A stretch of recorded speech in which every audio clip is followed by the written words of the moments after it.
بسم اللہ الرحمن الرحیم۔ باب خرس التمر، یہ باب ہے خرس تمر کے بیان میں۔ خرس کا معنی ہے اندازہ کرنا۔ یہ نصرہ ینصرو اور ضربہ یضربو دونوں بابوں سے آتا ہے۔ خرس تمر یہ ہے کہ جب درخت پر تازہ کھجور لگ جائیں تو سلطان اسلام درخت پر لگی ہوئی کھجوروں کا اندازہ کرنے کے لیے کسی کو بھیجے اور وہ یہ بتائے کہ اس درخت سے اتنی پکی ہوئی کھجوریں نکلیں گی، پھر اسی حساب سے اس درخت والے سے کھجور کا عشر لے لیا جائے۔ مثلا بتا دیا کہ اس میں 10 صاع کھجوریں ہیں ان درختوں میں، تو اب 1 صاع کھجور بطور عشر متعین کر دی جائے۔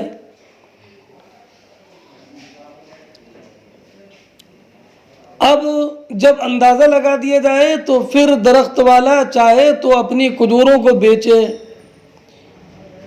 اور اس کے لیے تصرفات سب جائز ہو جائیں گے عشر ادا کرنے سے پہلے، اور جب پھل پک جائیں تو ان میں سے عشر نکال لیا جائے۔ یہ خرس تمر امام مالک اور امام شافعی، امام احمد اور امام اسحاق کا یہی قول ہے۔ البتہ ہمارے یہاں یہ خرس تمر جائز نہیں ہے۔ ہماری دلیل حضرت امام طحاوی نے فرمایا کہ ہماری دلیل حضرت جابر ابن عبداللہ کی یہ حدیث ہے کہ نہى النبی صلی اللہ علیہ وسلم عن الخرس، عن الخرس کہ نبی کریم صلی اللہ تعالی علیہ وسلم نے خرس سے منع فرمایا، اور فرمایا ارأیتم ان ہلک الثمر ایحب ان یاکل مال اخیہ بالباطل، اور فرمایا بتاؤ اگر پھل ہلاک ہو جائے تو کیا تم یہ پسند کرو گے کہ اپنے بھائی کا مال باطل طریقے پر کھاؤ؟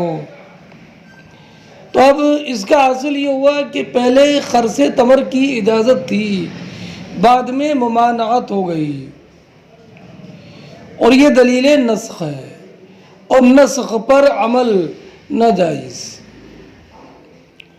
اس لیے ہمارے علماء نے اس کو ناجائز اور ممنوع قرار دیا خرس تمر کو۔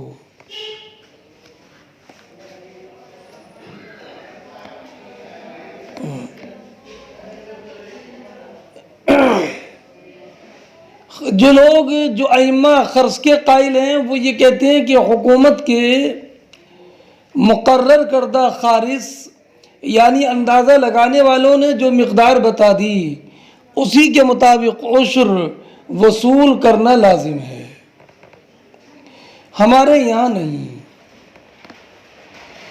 ان کی دلیل یہ ہے کہ حضرت عبداللہ ابن رواح رضی اللہ تعالی عنہ کو سرکار خیبر کے کھجور کے باغات کی کھجور کا اندازہ لگانے کے لیے بھیجتے تھے، اور بلکہ یہ عبداللہ ابن رواحہ رضی اللہ تعالی عنہ اس کام کے لیے متعین تھے، اور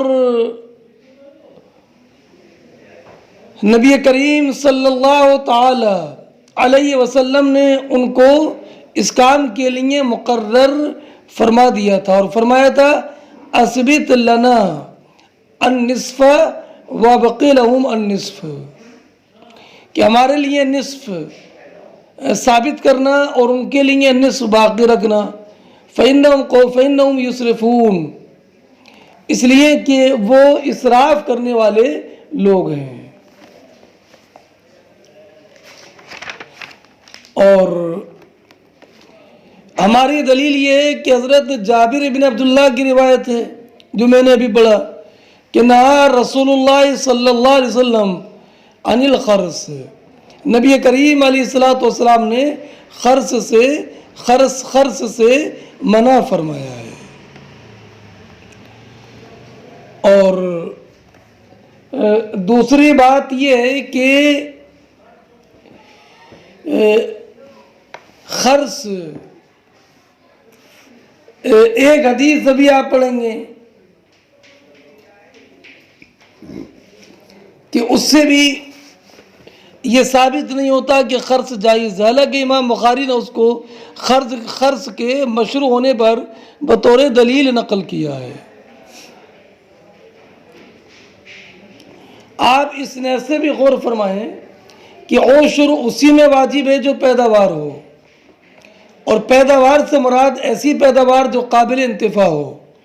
پھلوں کے ظاہر ہونے کے بعد کتنے پھل ضائع ہو جاتے ہیں، اور پھر موسم کے بدلنے سے ان کی مقدار میں کافی فرق ہو جاتا ہے۔ کبھی اندازہ ہی ہوتا ہے کہ اس میں پیداوار بہت زیادہ ہوگی، اور موسم ناسازگار ہو گیا پیداوار کم ہوئی، اور یا موسم بہت اچھا ہو گیا پیداوار بڑھ گئی۔ تو اس صورت میں خرص کو جائز قرار دینا، یہ گویا کہ کبھی جتنا عشر بنتا ہے اس سے کم لینا ہوگا اور کبھی زیادہ لینا ہوگا۔ اس لیے تخمینے کے مطابق جس کو خرص کہتے ہیں، کھجوروں کا عشر وصول کرنا یہ جائز نہیں ہے۔ یہ مسئلہ آپ ذہن نشین رکھیے۔ اب حدیث مبارک سنیے، لمبی حدیث ہے، اور اس حدیث سے بہت کئی باتیں ثابت ہوں گی، اور میں انشاءاللہ ابھی آپ کو بتاتا ہوں۔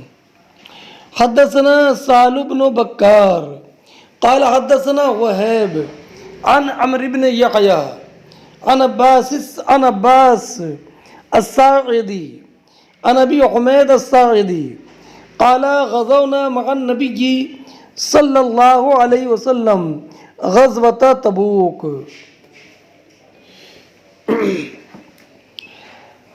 امام بخاری فرماتے ہیں کہ ہم سے حدیث بیان کی سہل بن بکار نے، وہ کہتے ہیں کہ ہم سے حدیث بیان کی وہیب نے، وہ عمرو بن یحییٰ سے روایت کرتے ہیں، وہ عباس ساعدی سے، وہ روایت کرتے ہیں ابو حمید ساعدی سے۔ ابو حمید ساعدی کہتے ہیں کہ ہم نے نبی اکرم صلی اللہ تعالی علیہ وسلم کے ساتھ غزوہ تبوک کیا۔ غزوہ تبوک میں نبی اکرم علیہ السلام کے ساتھ شرکت کی۔ فلما جاء وادی القرا، اچھا یہ غزوہ سن 9 ہجری کے ماہ رجب میں ہوا تھا۔ سرکار نے 20 دن تبوک میں قیام فرمایا، رمضان یا شوال کے آخر میں واپسی ہوئی۔ اس کی مکمل تفصیل کتاب المغازی میں آتی ہے غزوہ تبوک کی۔ فلما جاء وادی القرا، جب نبی کریم صلی اللہ تعالی علیہ وسلم وادی القرا پہنچے۔ وادی القرا حجاز کے قدیم شہروں میں سے ایک شہر ہے۔ اذا امرأة فی حدیقۃ اللہ، ایک عورت ملی جو اپنے باغ میں تھی. فقال النبی صلی اللہ علیہ وسلم لاصحابی، تو نبی کریم صلی اللہ تعالی علیہ وسلم نے صحابہ کرام سے فرمایا اخرسو، اس باغ کی کھجوروں کا اندازہ لگاؤ. وخرس رسول اللہ صلی اللہ علیہ وسلم عشرۃ اوسق، اور نبی کریم صلی اللہ تعالی علیہ وسلم نے 10 وسق کا اندازہ لگایا. فقال لها احسی ما یخرج منها، اور نبی اکرم صلی اللہ تعالی علیہ وسلم نے اس عورت سے فرمایا کہ اس سے جو نکلے اس کا حساب رکھنا. یہ فرمایا. پہلے میں پوری حدیث کا ترجمہ کرتا ہوں اور پھر بعد میں تشریح کرتا ہوں. فلما اتینا تبوک، جب ہم تبوک پہنچے تو غیب داں پیغمبر دانے غیوب نبی صلی اللہ تعالی علیہ وسلم نے ارشاد فرمایا اما انہا ستہب اللیلۃ ریح شدیدہ، سنو آج رات میں سخت آندھی آئے گی. اللہ اکبر کبیرہ، آج رات میں سخت آندھی آئے گی، یہ غیب کی خبر ہے. اور فرمایا ولا یقومن احد، اور جب آندھی آئے تو کوئی کھڑا نہ ہو، کوئی ہرگز کھڑا نہ ہو. ومن کان معه بعیر فلیعقلہ، اور جس کے پاس اونٹ ہو وہ اونٹ کو اس کا عقال باندھ دے،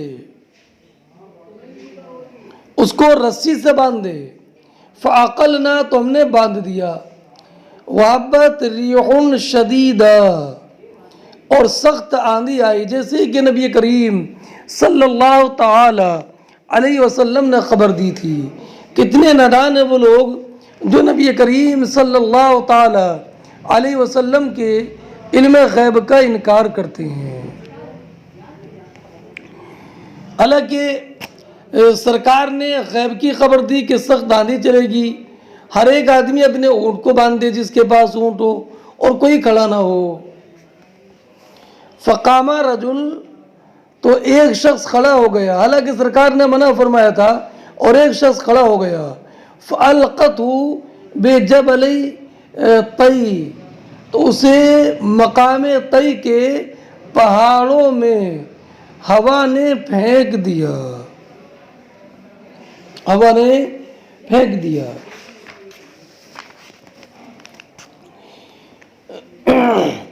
ذرا آگے بڑھنے سے پہلے ایک بات یہ بتائیے کہ نبی کریم علیہ السلام نے جو ارشاد فرمایا کہ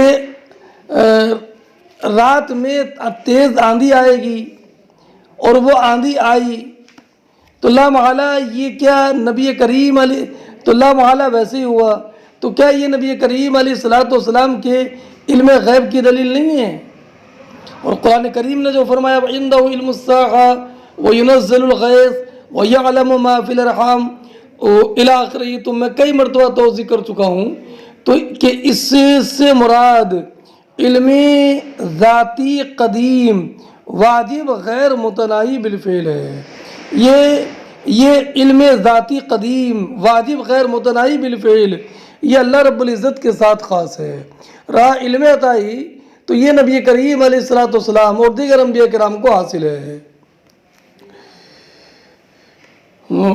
اچھا، اور سرکار نے فرمایا تھا کہ کوئی کھڑا نہ ہو، اور بعض روایتوں میں یہ بھی ہے کوئی باہر نکلے تو کسی کو ساتھ ضرور لے لے. اب کیا ہوا اس میں تو نہیں ہے، اور روایتوں میں کہ بنی ساعدہ کے 2 صاحب باہر نکلے.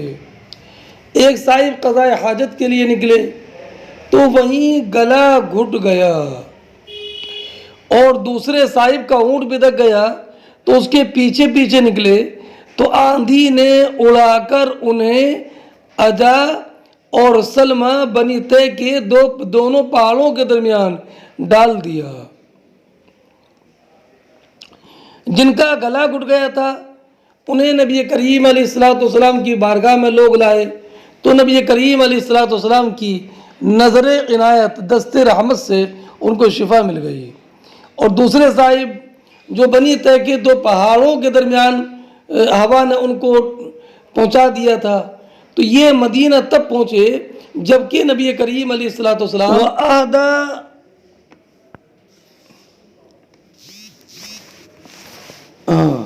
وعدہ ملک ایلا للنبی صلی اللہ علیہ وسلم بغلتن بیضاء،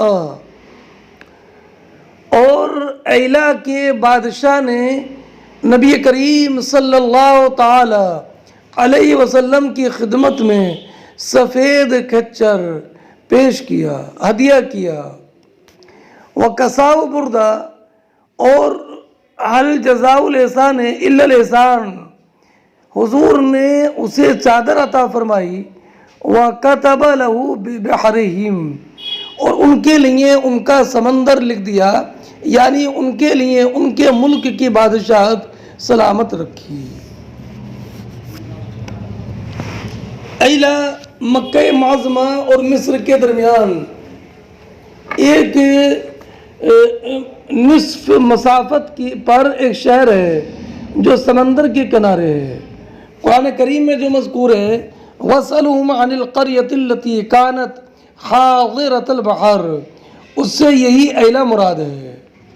اس وقت اس کا بادشاہ یوحنا تھا، اس نے نبی کریم صلی اللہ تعالی علیہ وسلم کی خدمت میں سفید کھچر پیش کیا جس کا نام دلدل تھا، اور حضور نے اسے چادر عطا فرمائی اور اس کا ملک اس کے لیے برقرار رکھا۔ اسی کا ذکر ہے وَكَتَبَ لَهُ بِبَحْرِهِمْ، اب چونکہ اس کا ملک سمندر کے کنارے تھا اس لیے بِبَحْرِهِمْ سے تعبیر فرمایا۔ فَلَمَّا أَتَى وادی القرى قال للمرأة کم جاءت حدیقتک، جب نبی کریم علیہ الصلوۃ والسلام وادی القرى واپس آئے تو اس عورت سے پوچھا تیرے باغ میں کتنی کھجور آئیں؟ تو اس نے کہا قالت عشرۃ اوسق خرس رسول اللہ صلی اللہ تعالی علیہ وسلم، تو اس نے بتایا کہ نبی کریم، اس نے بتایا کہ 10 وسق نبی کریم صلی اللہ تعالی علیہ وسلم کے اندازے کے مطابق۔ اب جو لوگ وسق کے قائل ہیں وہ جو لوگ خرس کے قائل ہیں وہ اس حدیث سے بھی استدلال کرتے ہیں، کیونکہ اس حدیث میں یہ ذکر ہے کہ نبی کریم صلی اللہ تعالی علیہ وسلم نے اس باغ کے درختوں کی کھجوروں کا اندازہ لگانے کا حکم دیا، لیکن اس حدیث سے ان کا یہ استدلال اس لیے صحیح نہیں کیونکہ اس حدیث میں یہ ذکر نہیں ہے کہ نبی کریم علیہ الصلوۃ والسلام نے اس اندازے کے 10ویں حصے میں عشر یا صدقہ دینے کو واجب فرمایا ہو، بلکہ ان درختوں کی کھجوروں میں اسی وقت عشر واجب ہوگا جب ان کو درختوں سے کاٹا جائے گا۔ اس حدیث میں جو اندازہ لگانے کا ذکر ہے اس سے مقصود نبی کریم صلی اللہ تعالی علیہ وسلم کا اپنی نبوت پر دلیل قائم کرنا تھا۔ آپ نے 10 وسق کھجور کا اندازہ لگایا اور آپ نے اس باغ کی مالکہ عورت سے فرمایا کہ تم اس باغ کی کھجوروں کی پیمائش کر لینا، اور آپ تبوک چلے گئے، واپس آ کر معلوم کیا تو پتہ چلا کہ اس باغ میں اتنی کھجوریں تھیں۔ تو یہ ہے نبی کریم صلی اللہ تعالی علیہ وسلم کا اپنی نبوت پر غیب کی خبر کے ذریعے دلیل قائم کرنا تھا۔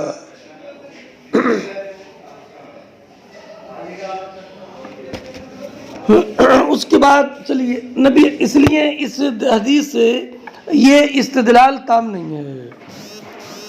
فمن اراد منکم ان یتعجل معی فلیتعجل۔ پھر نبی کریم علیہ الصلوۃ والسلام نے فرمایا کہ تم میں سے جو میرے ساتھ، فرمایا کہ میں مدینہ جلد پہنچنا چاہتا ہوں، تو جو تم میں سے میرے ساتھ جلد مدینہ پہنچنا چاہے تو وہ تیز چلے۔ فلما قال ابن بکار کلمتن معناہ اشرف علی المدینہ۔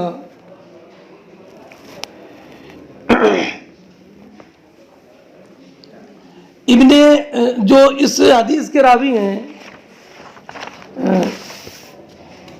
سال ابن بکار، انہوں نے سال ابن بکار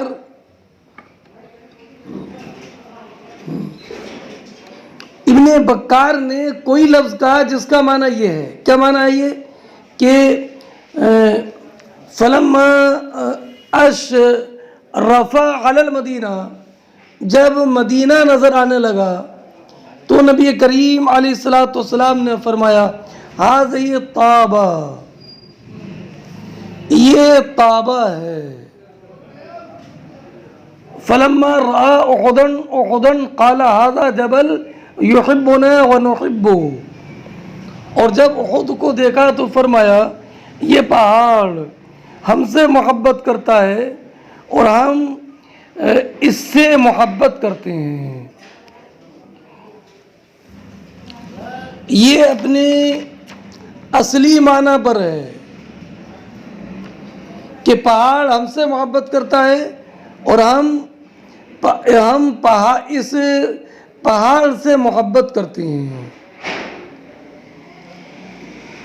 علامہ عینی نے فرمایا کہ اس حدیث سے حقیقی معنی مراد لینا یہ بعید نہیں ہے کہ حقیقتاً پہاڑ محبت کرتا ہو، کہ اللہ رب العزت جل جلالہ نے ہر مخلوق میں ایک خاص طرح کی حیات رکھی ہے اور شعور بھی رکھا ہے، اور اسی کی بدولت وہ نبی کریم علیہ الصلوۃ والسلام اور اللہ رب العزت کو جانتی اور مانتی ہے۔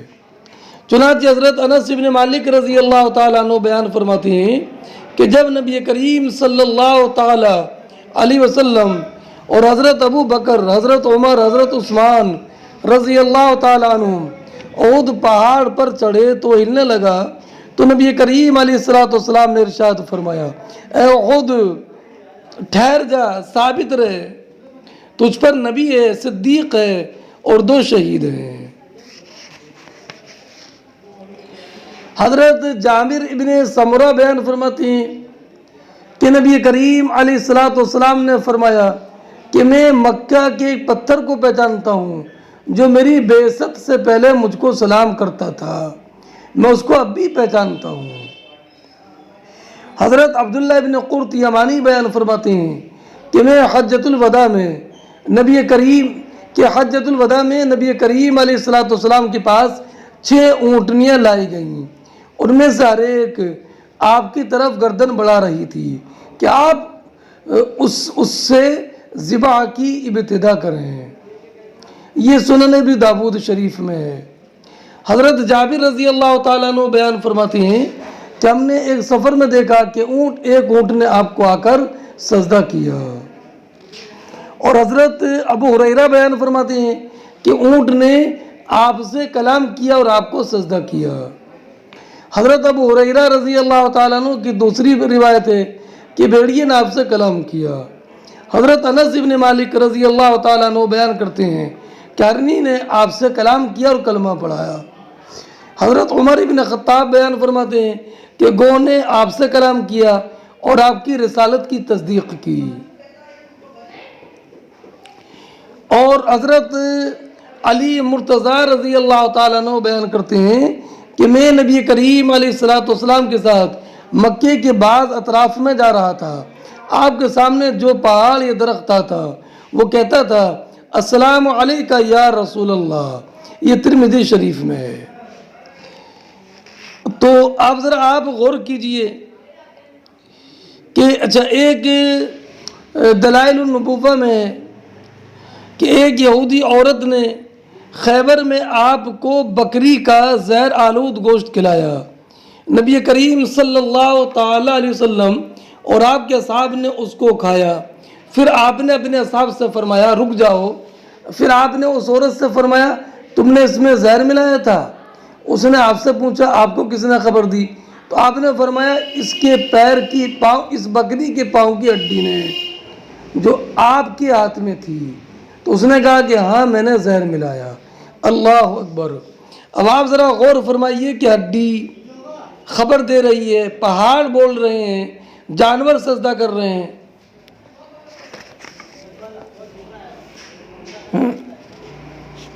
چاند شق ہو، پیڑ بولیں، جانور سجدہ کریں. بارک اللہ مرجع عالم یہی سرکار ہے. تو جب جانور بول رہے ہیں، کنکری سجدہ کر رہی ہیں، کلمہ پڑھ رہی ہیں، پہاڑ سلام پیش کر رہے ہیں، تو اگر پہاڑ حقیقتاً نبی کریم علیہ الصلوۃ والسلام سے محبت کرے، حقیقتاً محبت کرے، تو اس میں کیا استحالہ اور کیا استبعاد ہے. ہاں آپ ذرا غور تو کیجئے کہ پہاڑ کے میں بھی، پہاڑ جو پتھر ہے اس میں بھی، اس کے دل میں بھی آپ کی محبت ہے. تو جس انسان کے دل میں آپ کی محبت نہ ہو وہ گویا کہ پتھر سے بھی گیا گزرا ہے. اب نبی کریم صلی اللہ تعالی علیہ وسلم جبل احد سے محبت فرماتے تھے، اس کی وجہ اللہ اس کا رسول خوب جانے ہیں.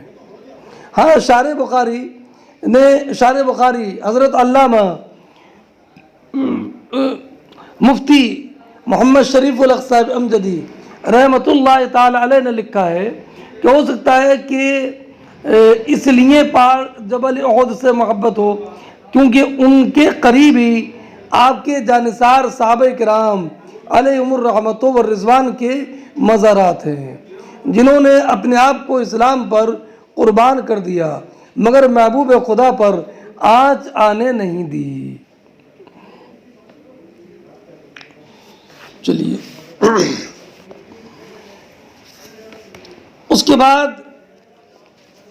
نبی اکرم صلی اللہ تعالی علیہ وسلم نے ارشاد فرمایا الا اخبرکم بخیر دور الانصار. فرمایا کیا میں تم کو انصار کے سب سے بہتر گھر والوں کی خبر نہ دوں؟ تو لوگوں نے عرض کیا یا رسول اللہ ضرور بتائیے. تو فرمایا بنی نجار کے گھر ہیں، پھر بنی عبد الاشہل کے گھر ہیں، پھر بنی ثم دور و بنی ساعدہ، دور دار کی جمع، پھر بنی ساعدہ کے یا بنی الحارث کے، بنی الحارث بن خزرج کے.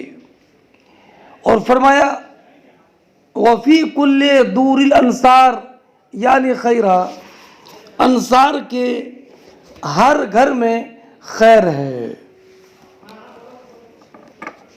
انصار کے ہر گھر میں خیر ہے. امام بخاری فرماتے ہیں قال ابو عبداللہ امام بخاری کل بستان علیہ حائط، جس باغ کے ارد گرد دیوار ہو وہ حدیقہ ہے. ومن لم یکن علیہ حائط، اور دیوار نہ ہو تو لا یقال حدیقہ، اسے حدیقہ نہیں کہیں گے.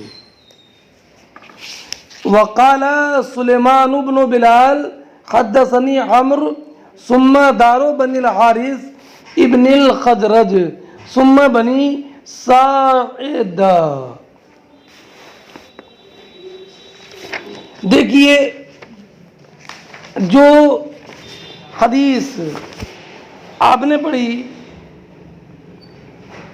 یہ سہل ابن بکار نے روایت کی ہے وہیب سے، تو بطریق وہیب یہ جو حدیث مروی ہے اس میں تو شک ہے کہ عبد الاشل کے بعد سرکار نے دور بنی ساعدہ کہا تھا یا دور بنی الحارث ابن خزرج، مگر جو بطریق سلیمان ابن ہلال سلیمان ابن بلال جو روایت ہے جو بطریق سلیمان ابن بلال، تو اس میں بلا شک عبد الاشل کے بعد دور بن الحارث بن خزرج کا ذکر ہے اور اس کے بعد میں دور بنی ساعدہ ہے۔ اس لیے امام بخاری نے اس پر تنبیہ کرنے کے لیے فرمایا وقال سلیمان بن بلال حدثني عمرو ثم دار بن الحارث ابن خزرج ثم بنی ساعدہ، وقال سلیمان عن سعد بن سعید عن عمارة بن غزیہ عن عباس عن ابنہ عن النبی عن عباس عن ابیہ عن النبی صلی اللہ علیہ وسلم قال احد جبل يحبنا ونحبه، فرماتے ہیں سلیمان سعد ابن سعید انصاری سے روایت کر کے، اور وہ روایت کرتے ہیں عمارہ ابن غزیہ سے، اور وہ روایت کرتے ہیں عباس سے عن ابیہ۔ اس میں سال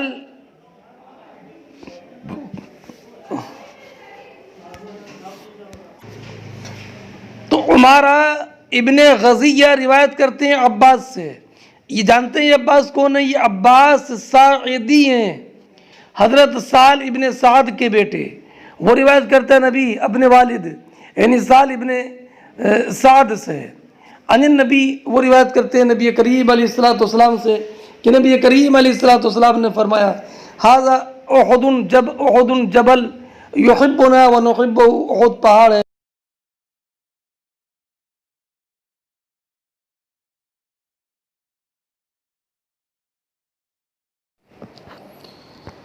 باب العشر فيما يسقى من ماء السماء والماء الجاری، یہ باب اس بیان میں کہ جس زمین کو بارش کے پانی اور جاری پانی سے سیراب کیا جائے اس میں عشر ہے، اس میں عشر ہے۔ زمین کی پیداوار کی زکوٰۃ سے متعلق حدیث کریمہ حضرت امام بخاری رضی اللہ تعالی عنہ نے بیان فرمائی ہیں۔ فرماتے ہیں وَلَمْ يَرَى عُمَرُ بْنُ عبد العزیز فی العسل شیئا، حضرت عمر ابن عبد العزیز شہد میں کسی صدقے کو واجب قرار نہیں دیتے تھے، واجب قرار نہیں دیتے تھے۔ یہاں باب یہ قائم کیا کہ عشر ان چیزوں میں ہے جو بارش اور مائع جاری سے سینچی جائے، اور شہد کسی بھی پانی سے سینچا نہیں جاتا۔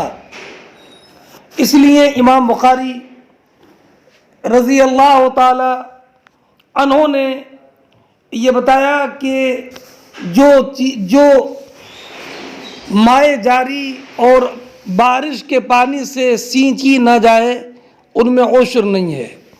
شہد بھی اسی میں داخل ہے، چونکہ شہد میں عشر کا وجوب اور عدم وجوب مختلف فی ہے۔ امام بخاری کا مذہب یہ معلوم ہوتا ہے کہ اس میں عشر نہیں ہے، اس لیے اس کو ذکر فرمایا۔ بقیہ چیزوں میں عشر نہ ہونا یہ متفق علیہ ہے، اس لیے ان سے تعرض نہ فرمایا۔ امام اعظم رضی اللہ تعالی عنہ کے نزدیک شہد میں بھی عشر ہے، شہد میں بھی عشر ہے۔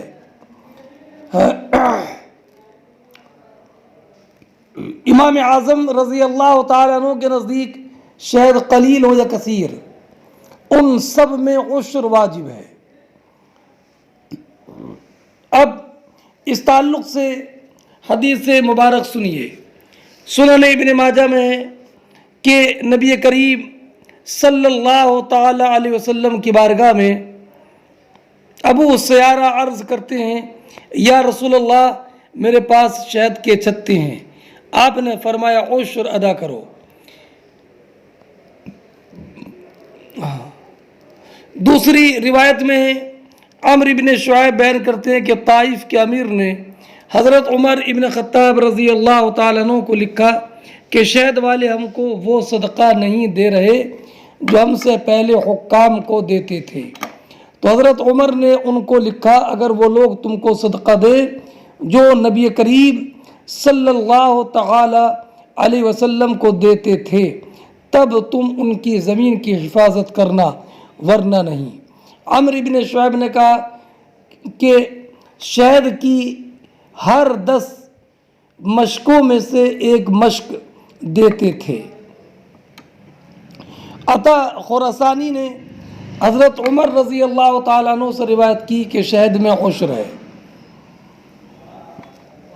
سعد ابن ابی ذباب بیان کرتے ہیں کہ وہ اپنی قوم کے پاس آئے اور ان سے کہا کہ شہد میں زکوٰۃ ہے، کیونکہ اس مال میں کوئی خیر نہیں جس کی زکوٰۃ نہ دی جائے۔ ان کی قوم کے لوگوں نے پوچھا اس میں کتنی زکوٰۃ ہے؟ تو انہوں نے کہا عشر ہے۔ تو انہوں نے ان سے عشر لیا اور پھر اس کو لے کر حضرت عمر رضی اللہ تعالیٰ عنہ کے پاس آئے اور ان کو اس کی خبر دی۔ تو حضرت عمر نے اس عشر کو لے کر مسلمان کے صدقات میں داخل کر دیا۔ اور حضرت عبداللہ ابن عمر بیان فرماتے ہیں کہ نبی کریم صلی اللہ تعالی علیہ وسلم نے شہد سے عشر لیا۔ بہرحال ان حدیث کریمہ سے یہ معلوم ہو گیا کہ شہد میں عشر واجب ہے، شہد کم ہو یا زیادہ۔ حضرت عمر ابن عبدالعزیز رضی اللہ تعالیٰ عنہ کا یہ فتویٰ ہمارے خلاف حجت نہیں ہے، اس لیے کہ یہ بات پہلے بتائی جا چکی ہے کہ تابعین کے اقوال امام اعظم کے مذہب کے خلاف حجت نہیں ہوتے ہیں۔ اب اگلی روایت دیکھیں۔ حدثنا سعید بن ابی مریم قال حدثنا عبد اللہ بن وہب قال اخبرنا یونس بن یزید عن ابن شہاب عن سالم بن عبد اللہ عن ابی عن النبی صلی اللہ علیہ وسلم قال فيما سقط السماء والعيون او كان عثريا العشر عثريا۔ حضرت عبداللہ ابن عمر رضی اللہ تعالیٰ عنہ بیان فرماتے ہیں کہ نبی کریم علیہ السلام نے ارشاد فرمایا کہ جس زمین کو بارش نے سیراب کیا، والعیون اور چشموں نے سیراب کیا، او کان عثریا یا زمین نے خود اپنی رگوں سے پانی لے لیا، اس میں عشر ہے۔ وما سقیا بالنضح نصف العشر، اور جس زمین کو کنویں کے پانی کو ڈولوں سے نکال کر سیراب کیا گیا ہو، اس میں نصف عشر ہے۔ یہ حدیث مفصل ہے کہ کون سی زمین کی پیداوار میں عشر ہے اور کس میں نصف عشر ہے۔ اس میں بیان کیا کہ جس کو آسمان کا پانی یا چشمے کا پانی یا زمین خود ہی اپنی نمی سے پیداوار ہو جائے زمین سے تو اس میں عشر ہے، اور جو کنویں کے ڈول سے پانی نکال کر زمین کو سینچا جائے اس میں نصف عشر ہے۔ اس میں تفصیل ہے، اس لیے امام بخاری رضی اللہ تعالی عنہ بیان فرماتے ہیں کہ ھذا تفسیر الاول هذا تفسیر الاول یعنی حدیث لأنه لم يوقت في الأول یعنی حدیث ابن عمر فیما سقط السماء العشر. اس کی تشریح سننے سے پہلے ایک روایت حضرت ابو سعید خدری کی سنیے. حدثنا اس کے بعد آ رہی ہے وہ، اس کے بعد میں اس جملے کی تشریح کرتا ہوں. اس کے بعد امام بخاری نے ایک باب قائم کیا، لیسا فیما دون خمسۃ اوسق صدقہ، 5 وسق سے کم میں صدقہ نہیں ہے. یہ حدیث سنیے. حدثنا مسدد قال حدثنا یحییٰ قال حدثنا مالک قال حدثني محمد بن عبد الله بن عبد الرحمن بن ابی صعصع عن ابی سعید الخدری عن النبی صلی اللہ علیہ وسلم قال لیس فیما اقل من 5 اوسق صدقہ، کہ 5 وسق سے کم میں صدقہ نہیں ہے. 5 وسق سے کم میں صدقہ نہیں ہے. اور فرمایا ولا فی اقل من 5 من الابل الزود، اور 5 اونٹوں سے کم میں صدقہ نہیں ہے. اور ولا فی اقل من 5 اواق من الورق صدقہ، اور 5 اوقیہ چاندی سے کم میں صدقہ نہیں ہے، صدقہ نہیں ہے. یہ روایت کس کی ہے؟ ابو سعید خدری کی. اور اس سے پہلے جو آپ نے روایت پڑھی ہے وہ حضرت عبداللہ ابن عمر کی ہے. عبداللہ ابن عمر کی روایت میں یہ ہے کہ فیما سقط السماء والعیون او کان عصریا العشر، کہ جس کو بارش کا یا چشمے اور یا خود زمین اپنی نبی سے پیداوار کرے تو اس میں عشر ہے. اور جو سینچ کر پانی جس کو ڈول سے سینچا جائے اس میں نصف عشر ہے. لیکن وہ پیداوار کتنی ہو اس میں مقدار بیان نہیں کی گئی. تو عبداللہ ابن عمر کی روایت سے یہ معلوم ہوا کہ زمین سے جتنا بھی پیدا ہو، کم ہو یا زیادہ، اس میں عشر ہے، اس میں عشر ہے. یہ روایت عبداللہ ابن عمر کی ہے. اور یہ بعد والی روایت حضرت ابو سعید خدری کی ہے رضی اللہ تعالیٰ عنہ کہ نبی کریم علیہ السلام نے فرمایا کہ 5 وسق سے کم میں صدقہ نہیں ہے. تو حضرت ابو سعید خدری کی روایت سے یہ معلوم ہوا کہ اگر پیداوار 5 وسق سے کم ہو تو اس میں عشر نہیں ہے. ذرا توجہ کے ساتھ اس کو سنیے گا. تو قال ابو عبداللہ، اب اس عبارت پر آئیے. قال ابو عبداللہ، دراصل یہ عبارت امام بخاری کی ابو سعید خدری کی روایت کے بعد ہونا چاہیے، جیسے کہ معاشی نے اس پر تنبیہ کی ہے کہ امام بخاری فرماتے ہیں کہ عبداللہ ابن عمر کی روایت جو تھی وہ عام تھی اور ابو سعید خدری کی روایت جو ہے یہ خاص ہے. اور ابو سعید خدری کی روایت یہ بیان ہے اس اطلاع عام کا جو عام کے عبداللہ ابن عمر کی روایت میں ہے. سمجھ گئے؟ تو فرماتے ہیں قال ابو عبداللہ ھذا تفسیر الاول. یہ کیا؟ یعنی ابو سعید خدری کی یہ روایت پہلی حدیث کی تفسیر ہے. پہلی حدیث کون سی؟ جو عبداللہ ابن عمر سے مروی ہے.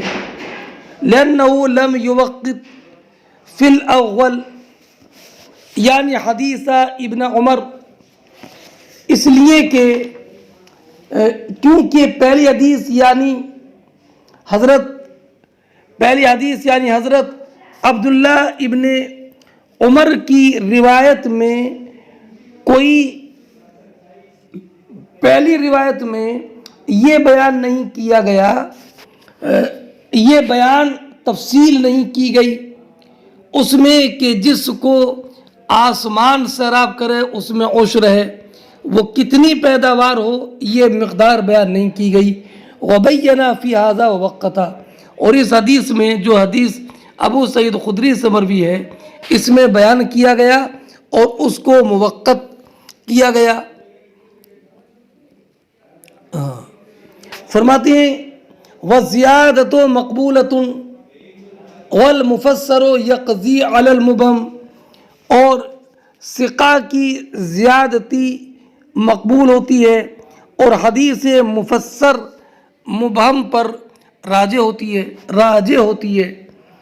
اذا رواہ اہل الثبت، کہ جب کہ اس کو ثقہ راوی بیان کریں، جیسے کہ حضرت فضل ابن عباس رضی اللہ تعالی عنہ نے یہ روایت کی کہ نبی کریم صلی اللہ تعالی علیہ وسلم نے کعبے میں نماز نہیں پڑھی، اور حضرت بلال نے یہ روایت کی کہ فتح مکہ کے موقع پر نبی کریم علیہ السلام نے کعبے میں نماز پڑھی ہے، تو حضرت بلال کے قول پر عمل کیا گیا، اور ترک قول الفضل، اور فضل ابن عباس کے قول کو چھوڑ دیا گیا۔ تو اس سے معلوم ہوا کہ ثقہ کی زیادتی مقبول ہوتی ہے اور مفسر مبہم پر راجع ہوتی ہے۔ اس لیے حضرت عبداللہ ابن عمر کی روایت تو مطلق تھی کہ جو جس پہ زمین کی پیداوار جو کہ آسمان یا چشمے یا خود اپنی زمینی نمی سے پیدا ہو اس میں عشر ہے، لیکن عشر ہے کتنے میں یہ بیان نہیں کیا۔ حضرت ابو سعید خدری کی روایت میں تفصیل ہے کہ 5 وسق سے کم میں صدقہ نہیں ہے، یہ کہنا چاہتے ہیں امام بخاری رضی اللہ تعالی عنہ۔ لیکن علامہ عینی رضی اللہ تعالی عنہ نے فرمایا کہ نہیں، عام کو اس کے عموم پر رکھنا یہ اولا ہے، اس لیے کہ قاعدہ یہ ہے کہ جب 2 حدیثیں وارد ہوں ان میں سے ایک خاص ہو دوسرا عام ہو، تو اگر عام معلوم ہو جائے کہ عام مقدم ہے خاص پر تو عام میں تخصیص کی جائے گی، اور اگر معلوم نہ ہو تو عام اپنے عموم پر باقی رہے گا، اس لیے کہ اس میں ہی زیادہ احتیاط ہے۔ اور یہاں پر چونکہ تاریخ معلوم نہیں ہے اس لیے عام کو آخر مانا جائے گا احتیاطاً، اور یہ کہا جائے گا کہ زمین کی پیداوار کتنی بھی ہو، کم ہو کہ زیادہ، اس میں عشر واجب ہوگا۔ اور دوسری بات آپ یہ بھی غور کریں کہ ابو سعید خدری کی رضی اللہ تعالیٰ عنہ کی روایت میں یہ ہے کہ سرکار نے فرمایا لیس فیما اقل من 5 اوسق صدقہ، کہ 5 وسق سے کم میں صدقہ نہیں ہے۔ تو سرکار نے اس حدیث میں صدقے کی نفی فرمائی ہے، عشر کی نفی نہیں ہے، اور عشر پر لفظ عشر پر صدقہ مطلقہ نہیں ہے، یہاں تک کہ وقف کی زمین میں عشر واجب ہوتا ہے لیکن زکوٰۃ واجب نہیں ہوتی، لہذا عشر جب صدقہ مطلقہ نہیں ہے تو صدقے کی نفی سے عشر کی نفی لازم نہیں ہے۔ باب اخذ صدقۃ التمر عند صرام النخل،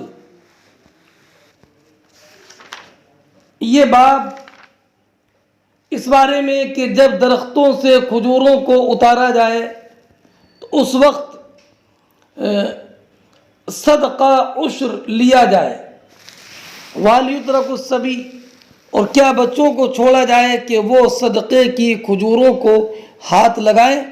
حدثنا عمر بن محمد ابن الحسن الاسدی قال حدثنا ابی قال حدثنا ابراہیم بن طہمان عن محمد بن زیاد عن ابی ہریرہ قال كان رسول اللہ صلی اللہ علیہ وسلم یؤتى بالتمر عند صرام النخل فیجیء هذا بتمره وهذا من تمره۔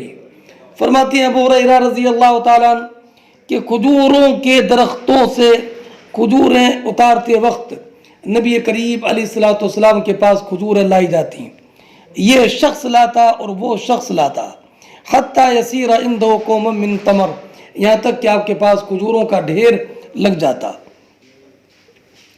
فجعل الحسن والحسین یلعبان بذلك التمر، تو امام حسن اور امام حسین رضی اللہ تعالیٰ عنہما ان کھجوروں سے کھیل رہے تھے۔ فأخذ أحدهما تمرة، تو ان میں سے ایک نے کھجور اپنے منہ میں ڈال لی. تو نبی کریم علیہ الصلوۃ والسلام نے دیکھا تو فأخرج من فیہ، تو آپ نے وہ کھجور ان کے منہ سے نکالی اور آپ نے فرمایا اما علمت ان آل محمد صلی اللہ علیہ وسلم لا یأکلون الصدقہ، کیا تمہیں یہ معلوم نہیں کہ نبی کریم علیہ الصلوۃ والسلام کی آل صدقہ نہیں کھاتی. اب یہ حدیث آپ نے مکمل سنی. اس حدیث عنوان کیا قائم کیا امام بخاری نے کہ جب درختوں سے کھجوروں کو اتارا جائے تو اس وقت عشر لیا جائے. قرآن کریم فرماتا کلوا من ثمرہ اذا اثمر وآتوا حقہ یوم حصادہ، جب وہ درخت پھلدار ہو جائیں تو ان کے پھلوں سے کھاؤ، اور جب ان کی کٹائی کا دن آئے تو ان کا حق ادا کرو.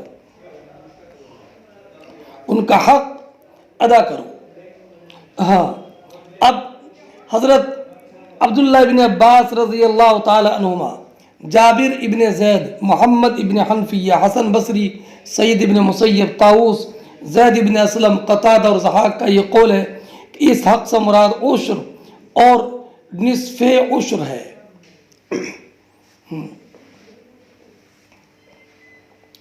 اور قرآن کریم کی آیت مبارکہ ہے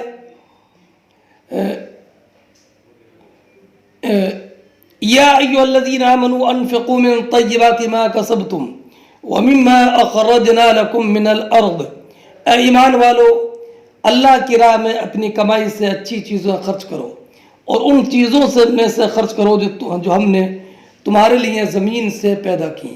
مما اخرجنا لکم من الارض، یہاں بھی اس آیت میں بھی قلیل و کثیر کا کوئی فرق نہیں ہے. تو اس سے بھی یہ معلوم ہوا کہ زمین سے قلیل پیداوار حاصل ہو یا کثیر، اس میں صدقہ واجب ہے. اور اب اللہ کی راہ میں کتنا خرچ کرنا ہے تو اس کو نبی کریم کی سنت اور حدیث نے بیان کیا.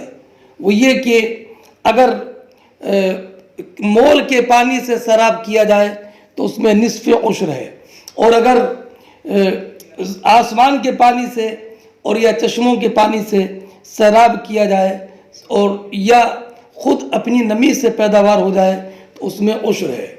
اور ایک روایت میں نبی کریم صلی اللہ تعالی علیہ وسلم نے فرمایا جو باغ یا کھیت بارش سے یا چشموں سے یا زمین کے اندرونی پانی سے سیراب کیا گیا ہو اس میں عشر ہے، اور جن کو کنویں کے پانی سے سیراب کیا گیا اس میں نصف عشر ہے.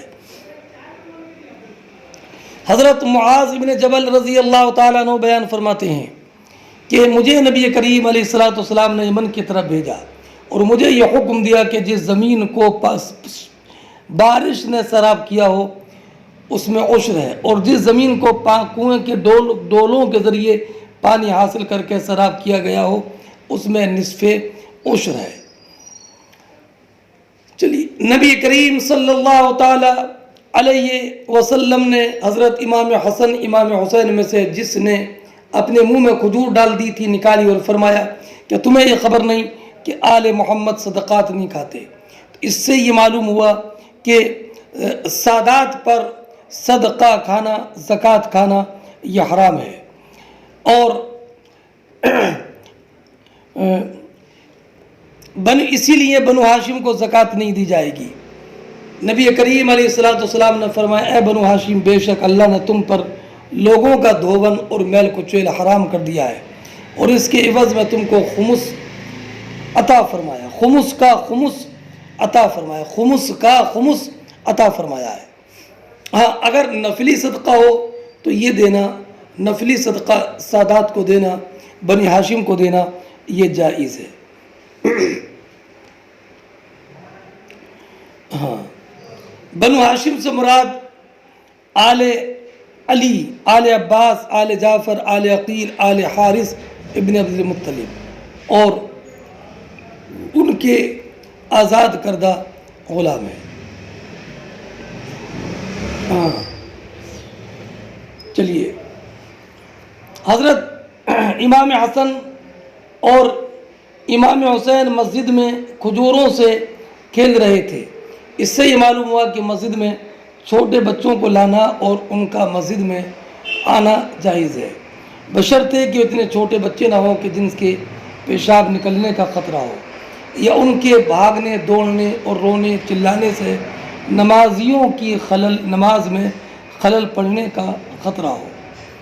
چونکہ ایک حدیث میں حضرت معاذ ابن جبل رضی اللہ تعالی عنہ بیان کرتے ہیں کہ نبی اکرم صلی اللہ تعالی علیہ وسلم نے فرمایا، اپنی مسجدوں کو اپنے بچوں سے، اپنی لڑائیوں سے اور اپنی حدود سے اور اپنی خرید و فروخت سے محفوظ رکھو۔ اور حضرت امام حسن اور امام حسین رضی اللہ تعالیٰ عنہما میں سے کسی ایک نے صدقے کی کھجور منہ میں ڈال لی، تو آپ نے وہ کھجور ان کے منہ سے نکالی اور فرمایا کہ تم کو یہ معلوم نہیں کہ نبی کریم علیہ السلام کی آل پر صدقات نہیں، آل پر صدقات کھانا جائز نہیں ہے۔ اس سے یہ معلوم ہوا کہ بچوں کو بھی واعظ و نصیحت کرنا چاہیے۔